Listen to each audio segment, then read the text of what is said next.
আজকে একদম বাঙালিয়ানায় ভরপুর খাওয়া দাওয়া করেছি। প্রথমেই বিসমিল্লাহ করে নিয়েছি করল্লা ভাজি দিয়ে।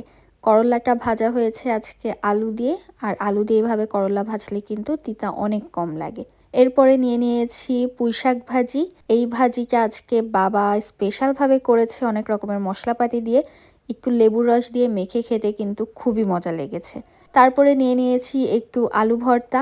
আলু ভর্তা তো সবসময় আমার খুব পছন্দের, একটু মেখে খেয়ে নিয়ে এরপরে আমার সব থেকে পছন্দের যেই খাবারটা সেটা হচ্ছে ইলিশ মাছ ভাজি। ইলিশ মাছ আমার সবভাবেই খুব ভালো লাগে। আজকে ছিল ইলিশ মাছের ফ্রাই, তার সাথে কিরকম পেঁয়াজ মরিচ বেরেস্তার মতো করে নিয়ে মেখে খেতে কি যে মজা লাগছিল। ইলিশ মাছটা সাইজে কিছুটা ছোট হলেও খেতে কিন্তু খুবই অসাধারণ ছিল। অনেক বড় ইলিশ মাছেও এতটা টেস্ট পাওয়া যায় না, এতটা স্মেল পাওয়া যায় না যতটা আজকের মাছে ছিল। সবকিছু মিলিয়ে আলহামদুলিল্লাহ।